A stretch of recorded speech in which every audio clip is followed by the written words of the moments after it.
The question of why and how we are supposed to live has been contemplated for centuries. Absurdist Albert Camus wrote that life is like the Sisyphean task of pushing a boulder up a mountain for all of eternity. Existence itself, in other words, is persevering. Camus writes, one must imagine Sisyphus happy. So, how do we persevere well? How do we persevere happily?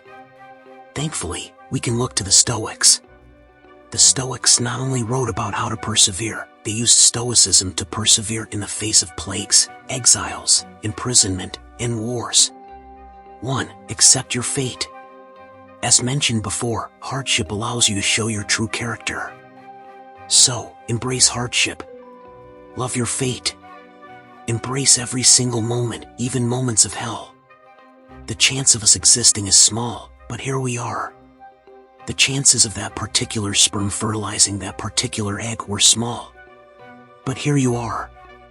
You have already beaten seemingly insurmountable odds. Your existence is rare and beautiful. So, even our suffering is rare and beautiful. Accepting your fate does not mean you're necessarily okay with bad things happening to you. It means you are accepting that struggling is a part of existing. We can use this to persevere because this gives us the courage to act. Loving and appreciating every minute shows us that we are not helpless. We are just experiencing what it means to exist. 2. Don't complain. Either you persevere or you don't. Regardless, complaining does not necessarily tip the odds in your favor. Yes, feel emotions. Yes, confide in people. But do not tell yourself you will fail.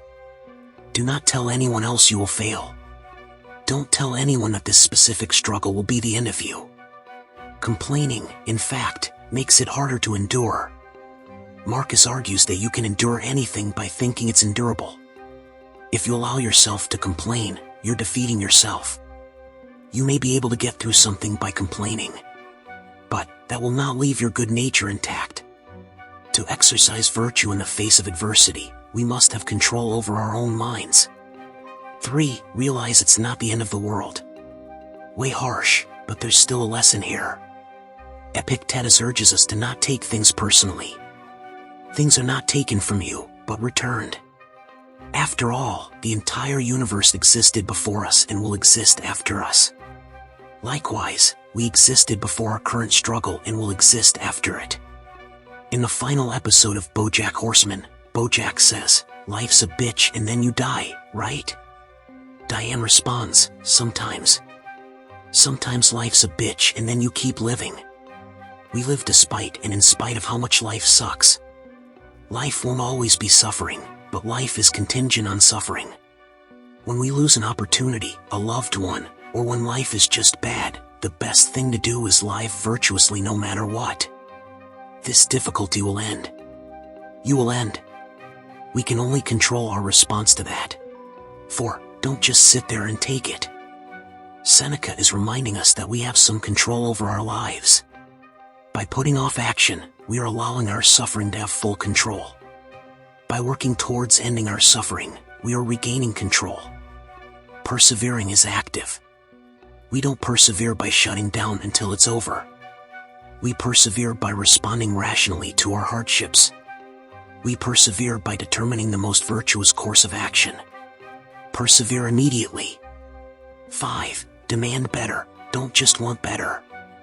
When we are struggling, we may want to give up on ourselves. We may settle. We may get used to things being okay and give up on striving for a good life. This is unacceptable. Like we said, you can either persevere or stop. Either way, we are dying at some point. As Epictetus says, we can die ordinary if we choose to not persevere. Everything ends at some point, but there is power in the choice to persevere.